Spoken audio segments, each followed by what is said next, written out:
Welcome to the webinar today. Today's webinar is on simultaneous compliance and considerations for adjusting treatment. Before I turn it over to Tom, Beth, I am going to just go over a couple things. If you're having any issues with audio, or you can't, obviously if you're seeing this, you're fine with the slides, but if you can only hear us and you can't see it, you can contact Cadmus, or you can call the number that's on the slides for any webinar support. And also, we have attached the slides to your navigation bar. If you'd like to download those, they're under the handouts drop down, and you will have the full presentation there that you can keep. And at any point during the webinar, we'll discuss the Q&A session here in a minute, but at any point during the webinar, if you need to ask any kind of question, feel free to type that in the questions box. We will be monitoring that throughout the webinar, and you're also feel free to ask questions throughout the webinar for any of the presenters, and we will go over that during the Q&A session at the end of both presentations. Okay, on the next slide, we are giving out certificates for attending this webinar. It's a certificate for 1 continuing education contact hour. You'll receive those via email, typically within a few days of the webinar. Sometimes it may take a little longer. You may get them early next week.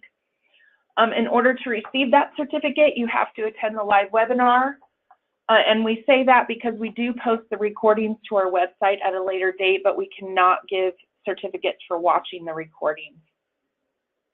You must attend for at least 60 minutes of this webinar. And also, if there are people in the room with you who are not logged in and they're viewing with you and they would like to receive certificates, you can either send the names to this email you say here in step number 3 and send those names to us, or you can type them in the questions box and we'll make sure that we get everyone their certificate as well. And if you don't receive it, you have any questions about your certificate, go ahead and on step 4, it's the same email, you can contact us there as well. And then the next slide, just one more time, we're going to just put this up for this one final webinar here. We really do value your feedback. We'd like to continue this webinar series and make it as useful as possible for all of you. So we really are looking for feedback on the webinar and any topics that may be of interest to you that you would like to hear about. So if you could take this one more opportunity to take this survey for us, we would really appreciate that. And with that, I'm going to turn it over to Tom Speth to introduce the speakers. Okay, great. Thank you very much, Michelle. So here is our mandatory disclaimer coming from the EPA, and we'll go right from that. We'll go right into the speakers. So our first speaker is Mike Finn. Mike is an environmental engineer with the Office of Groundwater and Drinking Water with the Drinking Water Protection Branch. He's currently working with states and public water systems on implementation of the surface water treatment rules, the disinfection byproduct rules, the groundwater rule, and the lead and copper rule, as well as microbial and other contaminant treatment issues, alternative treatment technologies, and potable water reuse. He's a licensed professional engineer in California and Maryland, and a certified water treatment operator. And with that, I will pass it over to Mike for his presentation.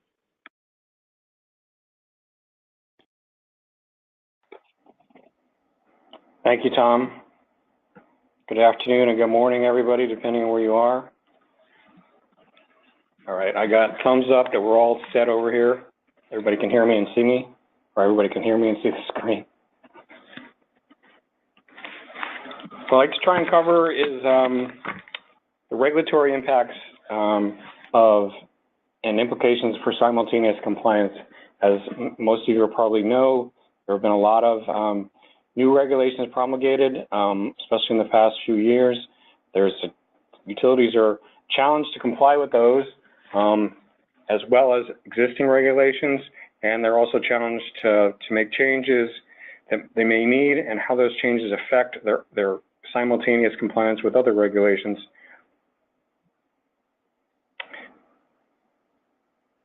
All right, these are a few acronyms. In case I skip over something, you can go back and look at if I switch to abbreviations rather than speaking something out.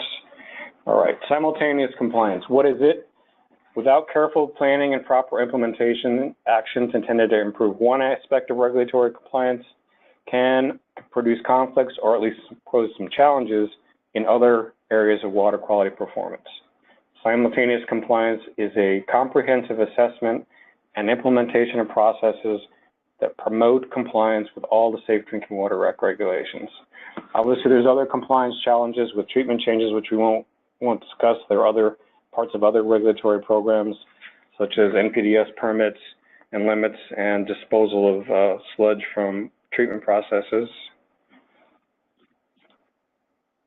As a condition of primacy, states that have primacy for the Safe Drinking Water Act have to have authority in their own statutes to assure that the design and construction of new or substantially modified public water facilities will be capable of compliance with state primary drinking water regulations. More recently, the lead and copper rule requires that utilities notify and provide documentation that any change in treatment or source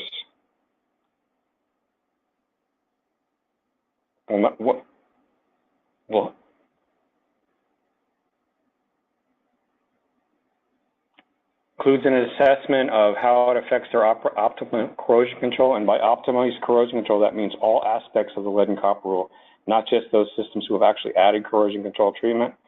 And then the state must review and approve the addition of any new source or long-term change, importantly, before it is implemented. So what is a change?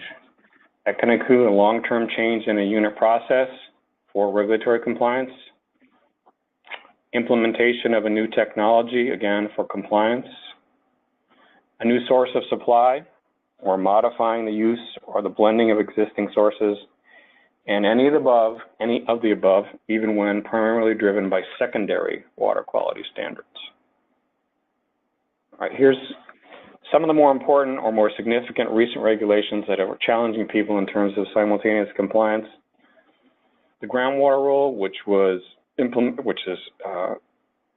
in 2009, applies to all public water systems serving groundwater, and it includes purchasing systems. There is a possible requirement for virus treatment to address fecal contamination when identified under the rule. The long-term 2 enhanced surface water treatment rule, also effective in 2009. A second round of source water monitoring begins, actually that began in 2015 and will be completed next year. Under that rule, additional treatment for cryptosporidium may be required based on source water monitoring that they're now completing. Stage 2 disinfection byproducts, which was implemented or promulgated at the same time. Compliance is now based on a location of running annual average, the LRA, at each sampling point, rather than being averaged over the entire system. The revised total coliform rule, effective April 2016.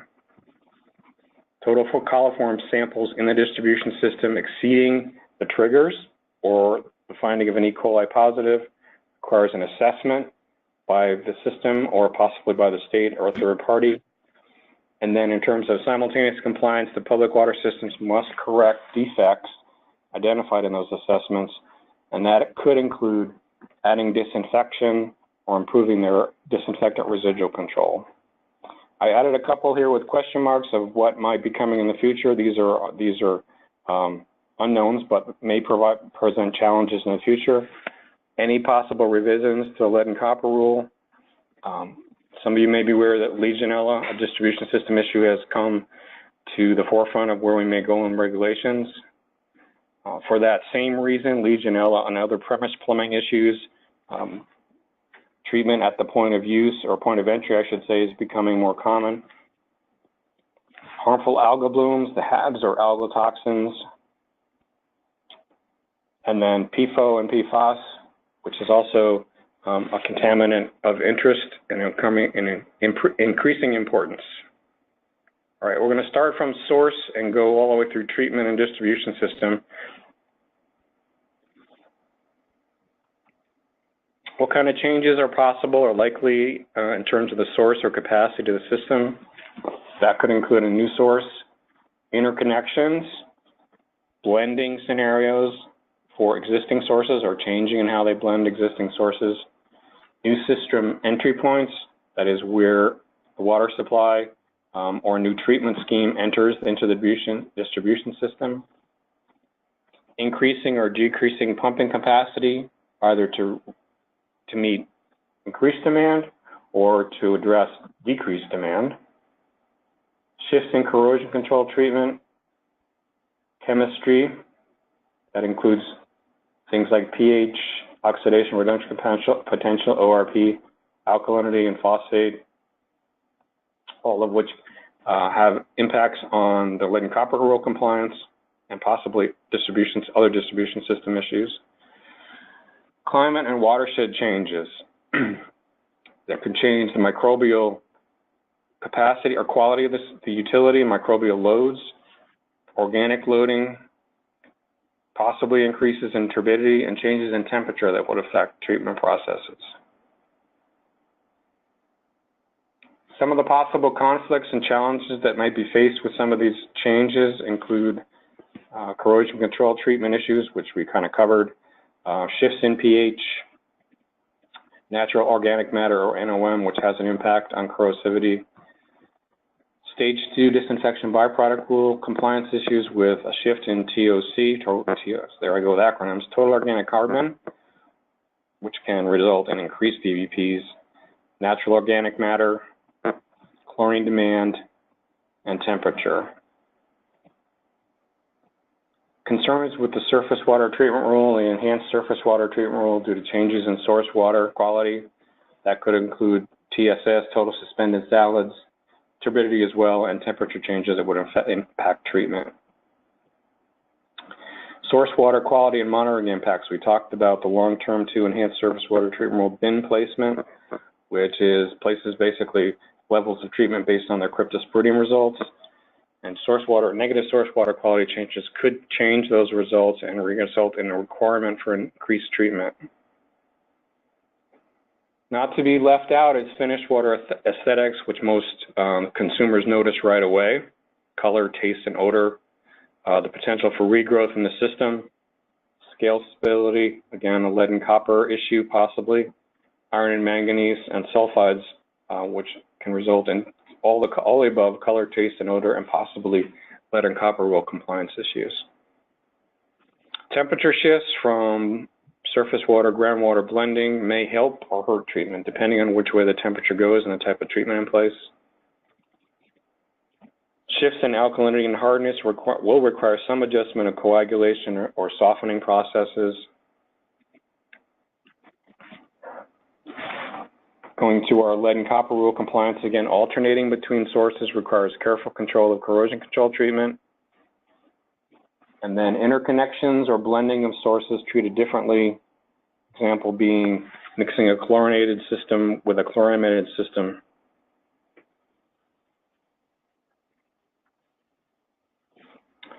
Move to groundwater simultaneous compliance issues next. This is a rule that affects a large number of small water systems in particular, which complicates the simultaneous compliance issues. Source changes, long-term shifts in raw water quality. Wouldn't expect that in groundwater, but it is happening and does occur. Adding new sources or interconnecting to additional sources or connections between consecutive systems. Treatment requirements that could apply include the lead and copper rule, groundwater requirement for a 4-log treatment of viruses under conditions where a significant deficiency is found or there's an indication of fecal contamination of the source. Maximum contaminant level violations, that should be RTCR, I didn't get all these fixed, sorry. Inorganic contaminants, nitrate, volatile organic contaminants, and synthetic organic contaminants. And then groundwater contamination, where there's possibly a state MCL or action levels. Examples of action levels, either at state levels, would include perchlorate, MTBE, and hexavalent chromium.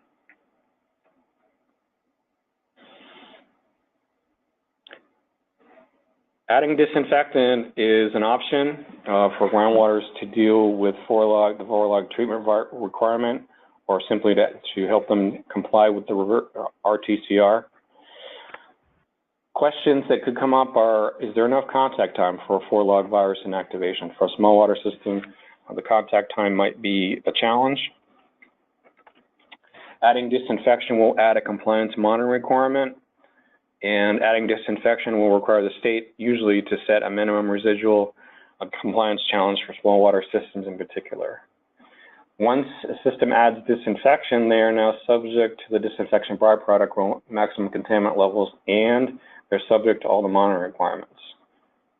They would also be subject to a distribution system residual monitoring requirement, the MRDLs, or maximum residual disinfectant levels, that go along with that, possible changes to corrosion control if they have that in place, and then from a state perspective, adding disinfection could possibly change the level of operator certification the state requires. Systems that are already trying to comply with the groundwater rule and may want to change disinfectants have some questions they need to be looking at. First being maintained. Can they maintain the virus inactivation that they had in place? Do they have to change any of their compliance monitoring, either locations, times, methods?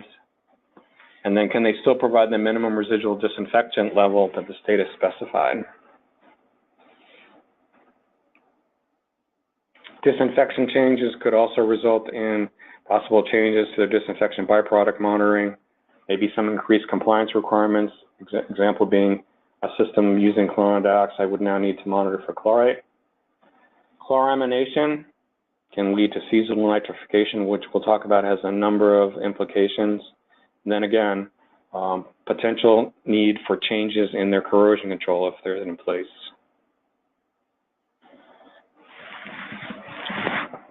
Move to some contaminants that also are somewhat common, unfortunately, in groundwater supplies. That's VOC and SOC contamination. Aeration is one treatment process to address those contaminants. However, there's potential for increased scaling, and in some cases, the states may require utilities that are using aeration to install disinfection. And we talked about the compliance complications of adding disinfection previously. GAC, or granular activated carbon, that using that technology would limit the opportunity for pre-chlorination. Utility may need to move their chlorination points and potentially reduce the disinfectant residual that they can maintain. Nanofiltration and reverse osmosis, those technologies can be fouled by organics and minerals in the water supply, and that process will demineralize water, which will significantly increase the corrosivity. Arsenic treatment, very common, unfortunately, in a lot of groundwater, small groundwater systems, and the challenge here that almost all the utilities that are facing this challenge or have compliance issues are very, very small, usually less than 500. Pre-oxidation may be needed for the absorptive media treatment, ion exchange, or for using coagulation and filtration processes for arsenic reduction. Coagulation and filtration is less effective at higher pH, which obviously has lead and copper and corrosion control issues. Ion exchange processes, nitrate, which is also common in small groundwater systems, will compete for the absorptive sites. Nanofiltration and reverse osmosis, those processes require some level of pre-treatment, usually filtration ahead, and then post-treatment, as we talked about, fairly aggressive water may need corrosion control.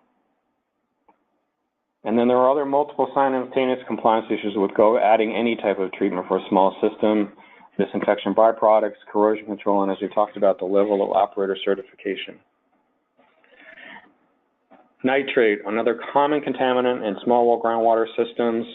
Some of the available treatment technologies have their simultaneous compliance complications as well. We talked about ion exchange.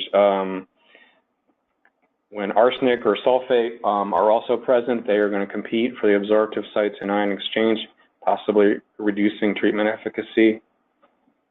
We talked about nanofiltration and reverse osmosis needing pre and post treatment, and then the same multiple simultaneous compliance issues that go along with all small water systems, DBPs, corrosion control, and operator certification. All right, now we'll move to surface water simultaneous compliance changes and their implications. Disinfection changes, as I think most people know, surface water source systems under the Safe Drinking Water Act are required to provide disinfection. Changes to disinfection may change the inactivation or CT that it's achieved and that they are required to achieve. Oxidation of TOC, NOM can shift DBP formation and the species of DBP formed. Oxidation-related coagulation and filter performance, depending on the oxidant used and the disinfectant change. We talked about interaction with absorptive processes, example, GAC and ion exchange, which will absorb, reduce disinfectant present. Conversion to chloramines may cause seasonal nitrification, which has a number of simultaneous compliance issues. RTCR, lead and copper being the primary ones. And chlorine dioxide can form chlorides and chlorates under specific conditions, chlorides and chloride possible candidates for regulation, candidates for action in some states. Softening chemistry that's being used may limit the disinfectant alternatives upstream of granular media filtration. Ozone as the disinfectant can impact downstream treatment processes. Example being biological regrowth in the distribution system and fouling of membrane processes. If we come back to lead and copper again, shifts in pH, alkalinity, ORP, and NOM can require re-optimization or at least a review of corrosion control treatment. And then the secondary impact changes in residuals production and characteristics, which becomes a disposal issue for the utility. Mitigating those changes can include a site-specific treatability testing to establish how those new conditions impact what we've discussed, DBP species, bromate, if the source water contains bromide, chlorides, chlorates, are they meeting their primary disinfection requirements and the required CT? And then what impacts are there on the coagulation softening processes and potentially corrosion control treatment? Again, possibly re-optimization of corrosion control treatment. And keeping distribution system chemistry as consistent as possible to promote scale stability and avoid action level exceedances or aesthetic problems becomes extremely important. Coagulation changes in a surface water process include flocculation sedimentation performance issues, filter performance in general, shifts in the particle size or character of the particles formed. Increases in soluble aluminum can result in post-precipitation problems. And then we come back to, you'll see fairly frequently here, our corrosion issues, shifts in pH, TOC, and alkalinity can impact lead and copper compliance and corrosion control treatment. And then the issues related to treatment residuals and their disposal. Softening. Softening practice can have multiple significant compliance issues. Importantly, constraint of the primary disinfection options. Chlorine is less effective at a higher pH. We don't have information, a lot of reliable information over what happens for CT requirements above pH 9. Chlorine dioxide plus a recarbonation process will form chlorates, which is a potential candidate for regulation. And then higher pH with ozone may form more bromate than ozone alone. And back to our recurring theme here about corrosion control impacts. pH, alkalinity, and dissolved inorganic carbon shifts will impact corrosion control treatment. In fact, impact the buffering capacity of the water supply and the carbonate stability of the water supply, all of which have significant impacts on corrosion and possible changes to the corrosion control treatment in place. Other changes for surface water treatment, GAC, our granular activated carbon, limits the ability to pre-chlorinate. Chlorine probably shouldn't be precede a GAC process at all. Potential reduction in disinfectant residual, and then potential releases from biologically active GAC filters, which may impact TCR compliance or other distribution system compliance issues. Membranes, that it would include microfiltration, reverse osmosis, and nanofiltration, can be fouled by organics or by precipitated minerals where there's a precipitation process ahead of it. Demineralization that occurs with reverse osmosis and nanofiltration have significant impacts on corrosivity, coming back again to our lead and copper and corrosion control treatment issues. Virus removal credit may be less, depending on what the virus removal credit for a particular membrane process is.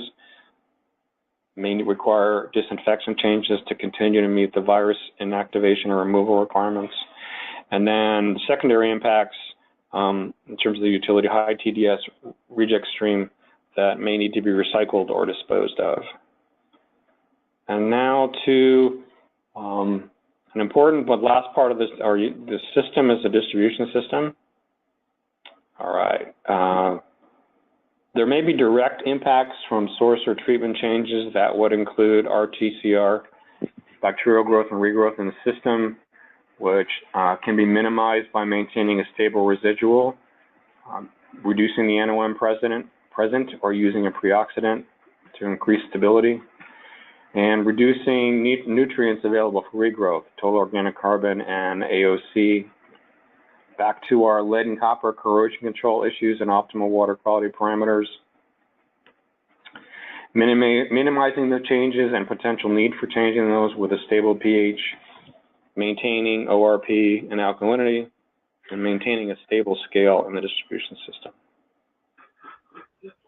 Stage 2 rule, big impact, focused almost entirely on the distribution system, minimizing compliance issues by, again, maintaining a stable pH, a stable residual, and then reducing NOM and other nutrients prior to disinfection to reduce DVP formation.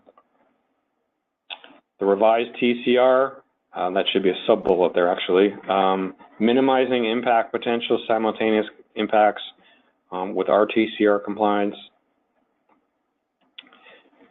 with control of bacterial growth and regrowth, maintaining a stable residual, and then distribution system operation and management practices, such as managing water age. Some simultaneous impacts can be addressed with best management practices. They're important for long-term simultaneous compliance. That should be RTCR again. Sorry, folks, I didn't get through all the changes in this one. Residual distribution system residual requirements, disinfection byproducts, back to optimal corrosion control treatment. Again, those include cross-connection and backflow prevention programs, main replacement, main repair, how storage is operated and maintained, water age management as part of that. And then finally, for those who are reviewing changes to a water utility, the questions and considerations are: why is it happening, what is happening, and how is it going to happen? Were alternatives to the change considered? And were all the simultaneous considerations included in those alternatives? Are the changes compatible with existing treatment? And what are the impacts? Is the reliability and redundancy of the treatment process or the system in general affected by those changes? We've covered a lot about changes in distribution system water quality and their impacts pretty much on all the rules that we've discussed. Other system operational impacts, does it require changes to pumping? Are there hydraulic grade line impacts that may impact water quality and operations? Wholesale and consecutive system issues, changes at the wholesaler level in treatment may or may not have significant impacts on the consecutive system, may require them to make changes as well. And then finally, levels of operator training and certification that may change depending on the technology chosen or the treatment chains. I'm going to go quickly through these. You'll find them in your slides. There's a number of tools that are posted on our website. The Simultaneous Compliance Guidance Manual is pretty extensive. It has not been updated, but it's mostly current. The link is there. There are some, I won't go through all the contents here. There are also some compliance guidance, quick reference materials. There's a checklist that's useful for small systems in terms of addressing simultaneous compliance. There is a list of compliance technologies and the simultaneous compliance issues, list of technologies, and then some more quick reference. Here's just an example, how the alternatives are laid out, potential changes, everything from source all the way down to enhanced coagulation as you read down and across. Potentials may or may not increase, may change things. And then one more before we finish. This tool was developed with EPA and the Water Research Foundation. This is an online tool. Simultaneous Compliance has a large water system and a small water system element path. This is free and available on the web. You log in, you create your own username. Sorry about that. Yeah. Because we have to end at 3, so, cool. And then question and answer 30 minutes, so. You guys in ORD need to mute for a second.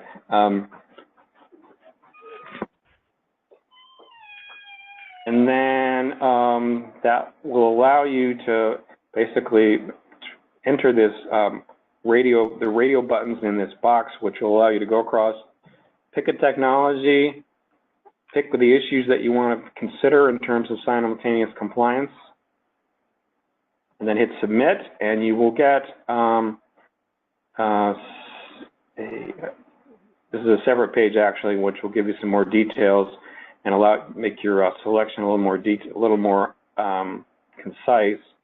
And then here's your product. As a result of all this, you will get a printout or a screenshot, I should say, with what compliance issues you should focus on. In this one, the change red on top reviews that changing chlorine residuals can result in taste and odor problems. And then you can go back and forth and change the conditions as you see fit, even put in a different utility, different set of conditions, multiple files, and you can make a lot of at least informed decisions about what potentially may happen. And with that, I will turn it back to Tom. Okay, thanks a lot, Mike. Thanks for the presentation. Before we go to Tom Sorg for our second speaker, if you have any questions for the speakers, feel free to type them in the question box that you can find in the dialogue box area on your screen. Type them in while they're speaking, and that'll help us organize them for the top of the hour when we'll start the questioning period. Also, if you missed the poll question at the very beginning and you have more than one person in your room, please go to that same questions box and type in the number of people that are in your room, only if it's more than yourself. So if you have more than one, type in that number in the question box. It helps us document how many people are attending the webinar, because we can't track that without your help. And that helps us show the impact of this webinar series and helps us out a great deal. So with that, I will introduce Tom Sorg. Tom has over 51 years of experience with federal environmental programs, 43 years working in the Drinking Water Research Program, for EPA, and where he served for 25 years as chief of the Inorganics and Particulate Control Branch. Tom's research emphasis has been on drinking water treatment technology for the removal of inorganic and radionuclide contaminants from water supplies. Recently, his research has focused mainly on treatment technologies to remove arsenic from drinking water, and he oversaw the EPA arsenic removal full-scale demonstration program. And with that, I'll hand the podium over to Tom. Okay, good afternoon, everyone. Actually, I've approached, I think, 54 years, so I know I'm not doing another 50 years. I've told people that. Okay, I've been advised that we're running a little behind time, so I'm going to have to try to move a little quicker than I'd planned to. But for those of you who are familiar with the arsenic demonstration program, you know it began in the year 2004. It ended in 2011, and this program was involved with EPA installing arsenic removal systems at 50 different sites in 28 different states. And after we installed these systems, we evaluated the performance of each system for a minimum of 1 year while they were being operated by the system operator. And we have a project report on each one of these studies, and if you're interested, they do appear on our drinking water webpage, and you can get a copy of them by finding that page and looking for the project report of whatever project might be interested to you. This next slide shows the 28 different states where we had these projects and the 50 different sites, which included 52 different systems. When we were involved in the selection process of the technology for these arsenic removal systems, it was really the water system, the state agency, and myself and other EPA people to sit down and make the decision on which treatment technology would be best for their site. There were a number of factors considered, and I've listed here what I consider the 3 major ones. Certainly water quality. The source water quality was important, particularly how much iron was in the water, since arsenic is generally associated with iron, and iron is a common way of removing arsenic. And we looked at co-contaminants, which this small system seminar is talking about today. We considered the residuals, both the type and the quantity, and then what disposal options were available at the site, and then of course system operational costs, which was very important to the water utility. This is the list of the technologies that were installed. There's 10 of them. Over 50% of them opted to use absorptive media. And I would say all of these technologies are not just specific to removing arsenic.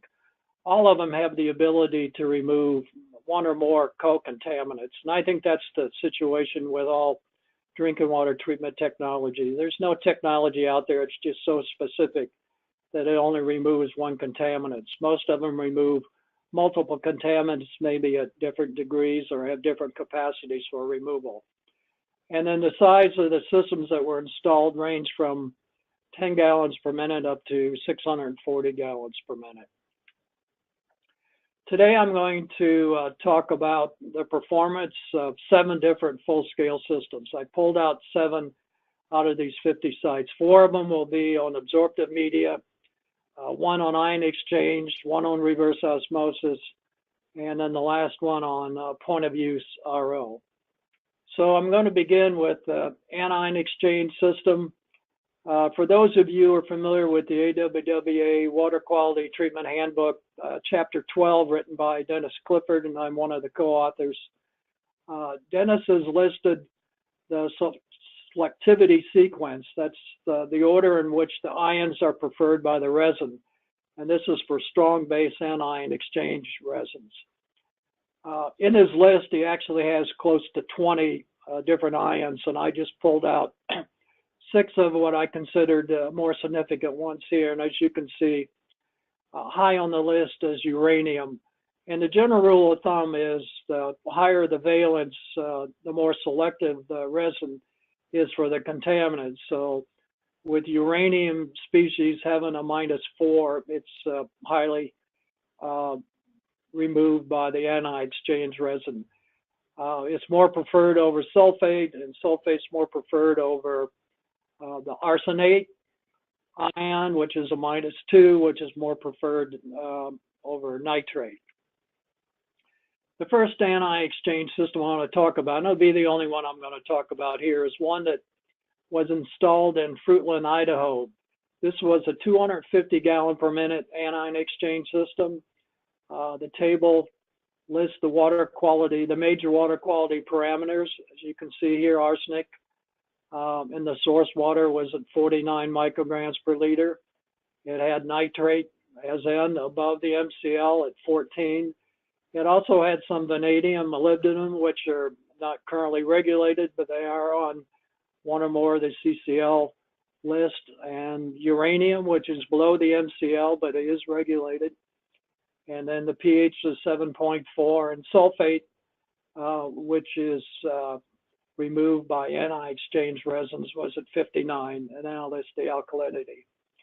And the reason we selected the anion exchange system for this site was because of the co-contaminant nitrate. We know that anion exchange has a long history of removing nitrate, and it's effective for arsenic. So it was obvious that anion exchange system was the appropriate technology for this source water at Fruitland, Idaho. When the system was installed, as I said, we looked at the performance of all of these systems generally for about a year. And I have 6 breakthrough curves I'm going to show you. And these were put together in this fashion. The system was set up to automatically regenerate at approximately 425 bed volumes. And we asked the operator to collect a sample once a week from the system. And when he collected the sample, he would record how many, at what point in the treatment cycle that it was collected at so many bed volumes. These systems, there was 2 tanks, but they were generally regenerated about every 1 or 2 days. So they were being regenerated 4 or 5 times during the week, and the operator was collecting 1 sample. So he would collect the sample, we would analyze contaminants in the sample, and then relate it to where in the treatment cycle. For example, if he collected 1 on Wednesday and the treatment cycle was 150 bed volumes, he would record that. So the data I'm presenting here is basically the breakthrough curve for various contaminants based upon the time of sampling, which is related to the bed volumes at sample time. So as you can see with alkalinity, it broke through rather quickly. It reached total breakthrough in less than 100 bed volumes. Arsenic, and this system was set to regenerate mainly around arsenic. We knew it was going to break through close to 450 bed volumes. As you can see, there are a couple of samples that are rather high near the influent level, and usually when we go back and look and examine why do we get these high values, it had to deal with the way the system was regenerated. The systems weren't perfect, and at times they had issues with regeneration, either with the salt or the mechanical aspect of the regeneration process. So with arsenic at the beginning, we did see some early leakage, but for the most part, through the treatment trains, up to about 400 bed volumes, arsenic was below the MCL of 10. If you look at the nitrate data, there was a lot of leakage early in these runs, and also some high values later in the runs. And once again, we attributed these high numbers to the way the system was regenerated. It just wasn't regenerated efficiently enough to remove all of the nitrate from the resin. Uranium, which we talked about earlier, is high on the selectivity series. You can see all the data, all the uranium data shows that it was right down near detectable limits. So the anion resin was very, very efficient and effective for uranium. Vanadium behaved a little bit like arsenic. There was some leakage early on in the treatment cycles, but it remained rather low through the 400 plus bed volumes. And the same thing with molybdenum. Was very effective in removing molybdenum with a couple of numbers high. Again, we attribute that to the problem with the regeneration process. The next one is a rather interesting graph.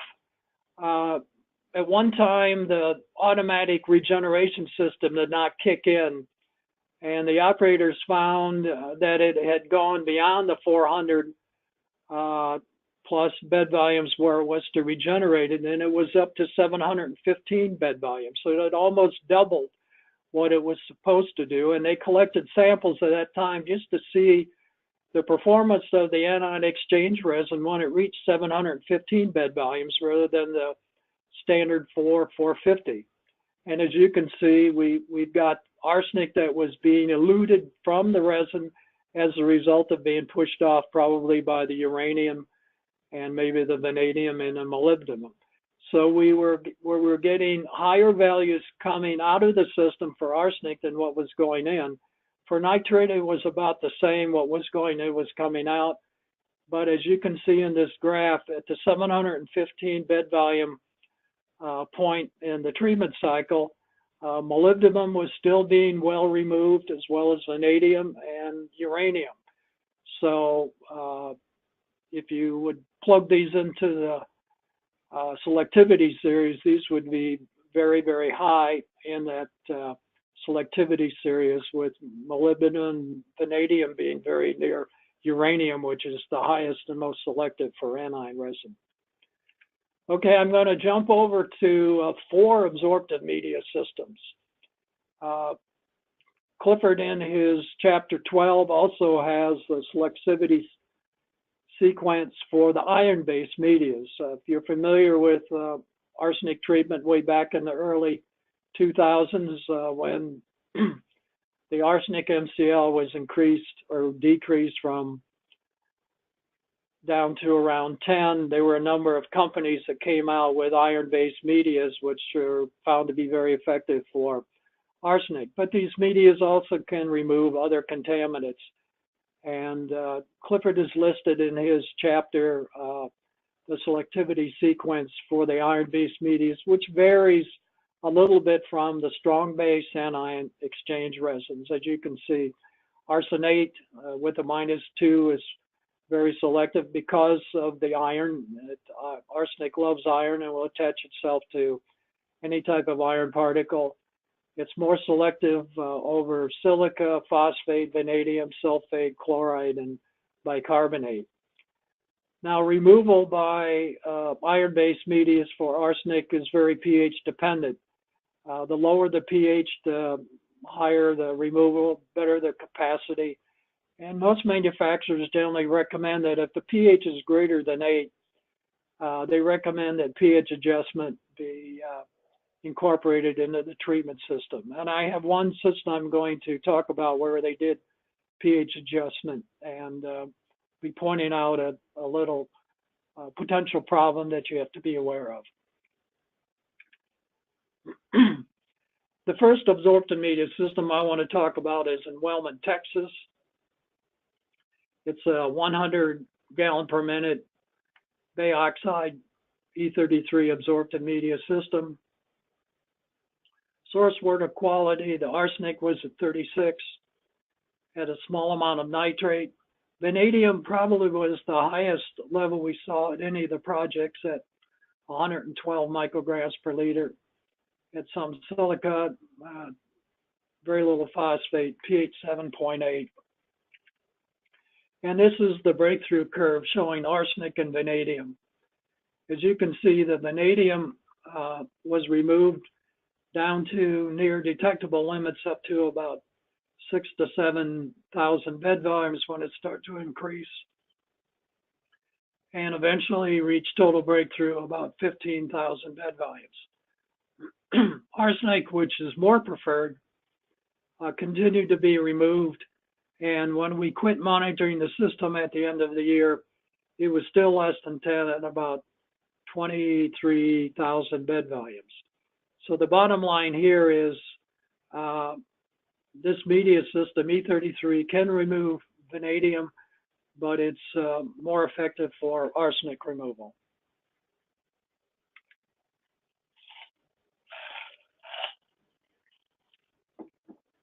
Second system I want to talk about is a system at Lake Isabella, California. This is a 50 gallon per minute absorptive media system using the Arsenic NV media. This media is an anion resin that's been modified with iron.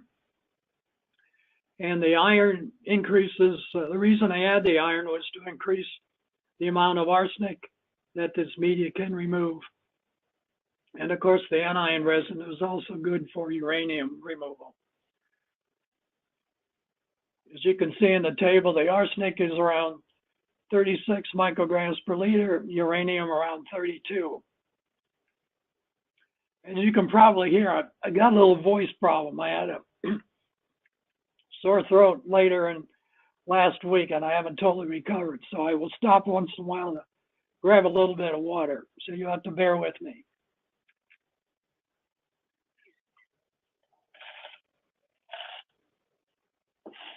This is the breakthrough curve for the arsenic and uranium at the Lake Isabella site. As you can see, the uranium was more preferred than arsenic. The arsenic began to break through at about 23,000 bed volumes, reached total breakthrough at the arsenic MCL of 10 at about 33 bed volumes, where at the same time, the uranium continued to be removed almost down to detectable limits. So this media was changed out when the arsenic reached the 10 microgram MCL limit. And the problem that occurred at this site was that when they looked at the media to throw it away, they had to analyze the amount of uranium on the media, and as a result of the amount of uranium that are removed, it ended up being classified as a low radioactive waste. They ran one other, they replaced the media and ran one more run, which ended up being roughly the same. But because of the cost of having disposed of this media, because of it being classified as a low-level radioactive waste because of the uranium, they essentially closed down this well. This utility had other options that did not have the high uranium, and so they opted to close this system down. It's still sitting there in case they ever do need it, but they're not using it now mainly because of the cost of residual removal. The next system I want to talk about is the Nambi Pueblo Nation site in New Mexico. It's a 160-gallon Bay-oxide E33 absorptive media system similar to the one at Wellman, Texas. The arsenic is around 33 micrograms per liter. It also had high uranium above the MCL at 39 micrograms per liter. And this was one of the systems where they had high pH at around 9. So the vendor recommended that we adjust pH down to 7.2 because if we kept it at 9, the capacity for both arsenic and uranium would be very small.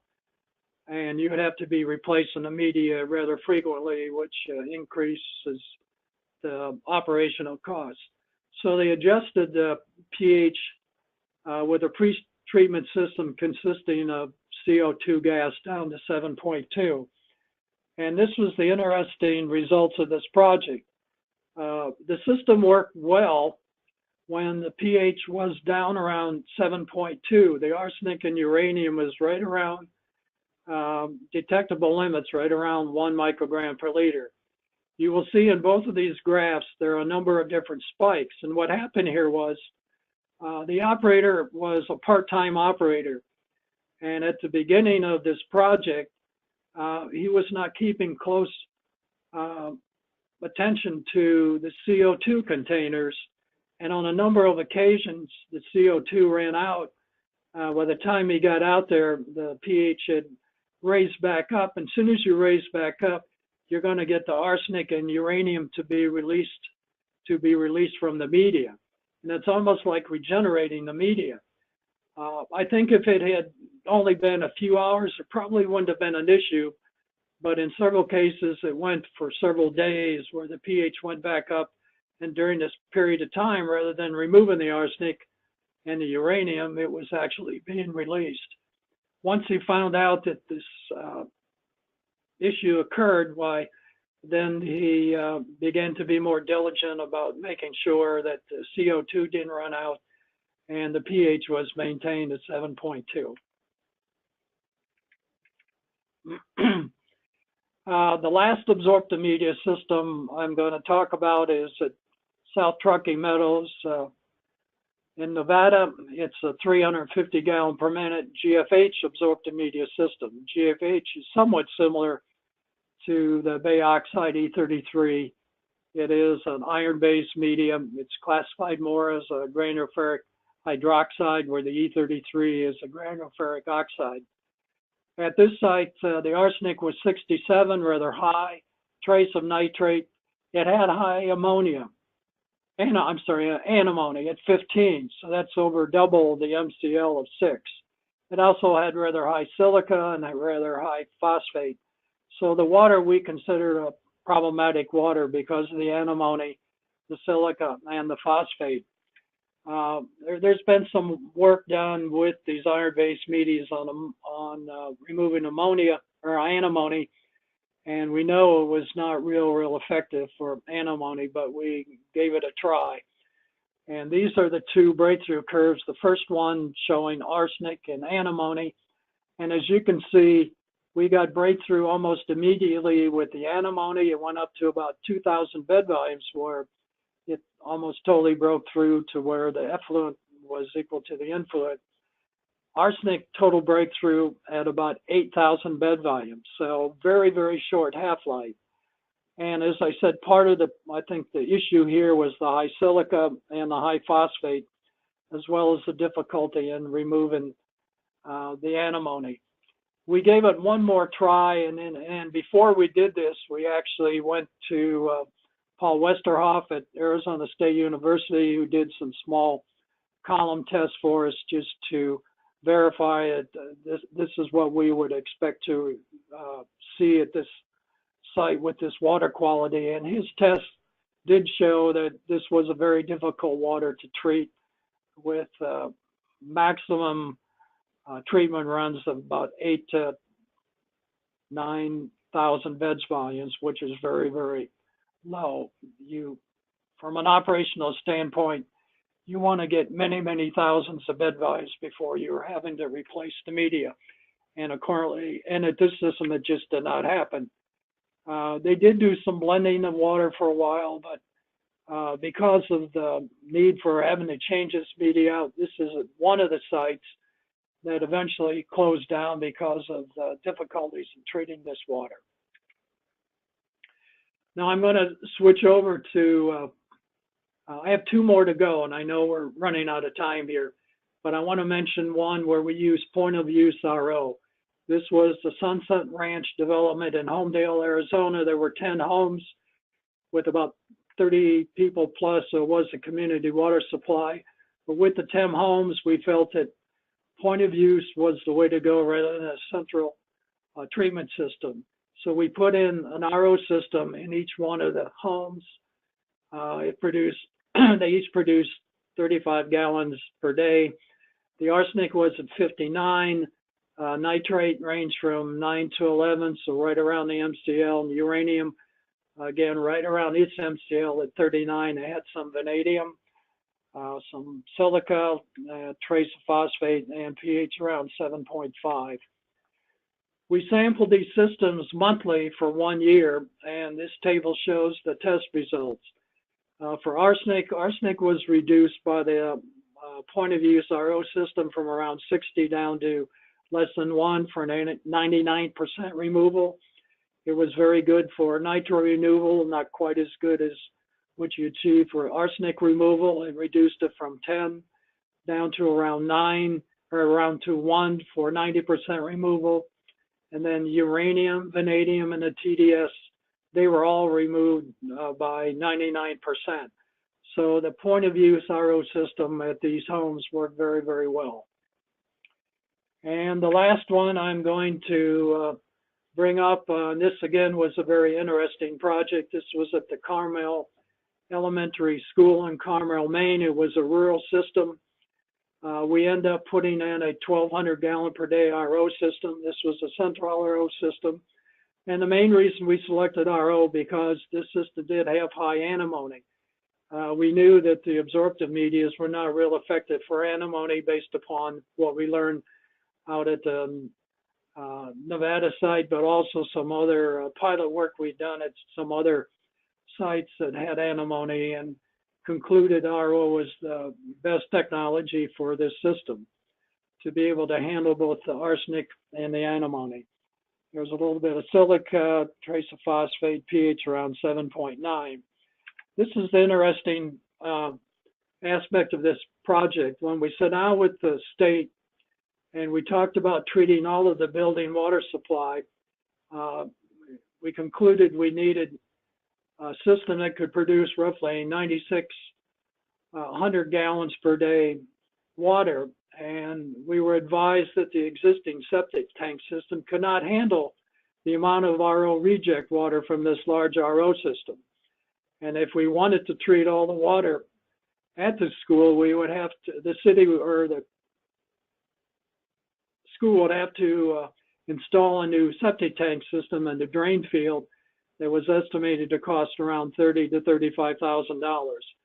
In the arsenic demonstration program, we got involved with the treatment system, but if there was issues with residual disposal, it was up to the utility or the school or whoever we were working with to take care of those costs. And of course, this was rather expensive for the school to put in a new septic tank system. So based upon some projects I saw over in New Hampshire, we decided to actually run a parallel plumbing system dedicated to providing potable water only to the drinking water fountains in the kitchens. In other words, we installed a separate distribution system to only those drinking water fountains and to sources in the kitchen, which would, result in cooking or being used for other reasons. And we found that to be able to do this, it would cost around $8,000. And by doing this, then we could reduce the size of the RO system from one that was required around 10,000 gallons per day down to one that was only required 1,200 gallons per day. And so we went ahead and we ran lines to the water fountains and to the kitchen, put in this smaller RO system that produced 1,200 gallons per day.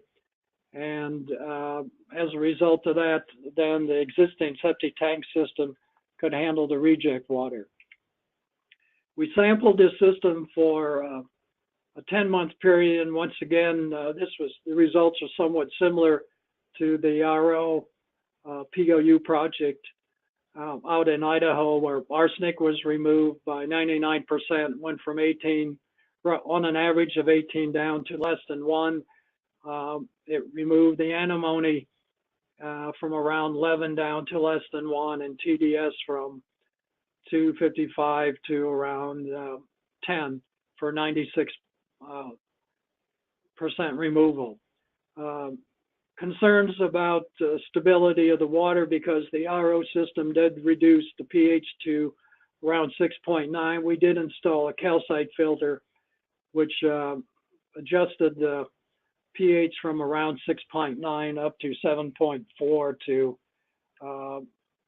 try to minimize any problems with distribution system. So I know we've gone over our time here, and I've one time had about 12 or 15 different summary statements, but I picked out 4 which I thought were the more important ones. Number one, as I said earlier, all of the arsenic removal technologies have the capacity to remove other contaminants other than arsenic, majority of them being anions.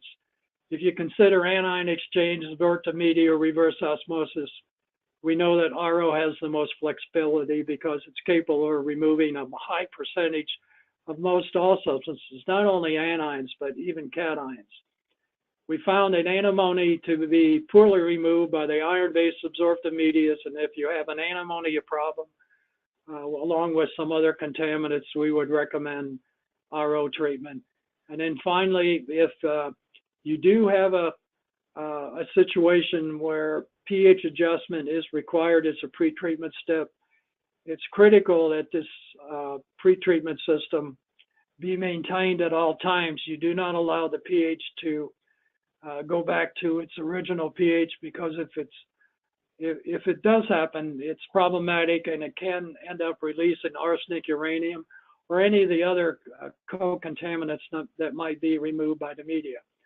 So as I said, that was one of the major things we learned at one of the projects where we did pH adjustment. It is very, very critical that you maintain pH adjustment and do not allow that system to go back to its original pH, and thereby causing some of the contaminants to be released. So with this, we're a little bit over time, and I'll call it quits. And if we have time for questions, I'll be glad to try to answer any of them for you. Thank you very much. Thank you, Tom, and thank you, Mike, for your presentations. Excellent job. We are running a little bit late, so I'll get going really quickly. Some of you I know have to leave on the top of the hour, so if you have to go, remember next month, May 29th, we have another webinar, Harmful Algal Blooms and Cyanotoxins. So HABs and cyanotoxins are on May 29th. So please come back and listen to our webinar on that day.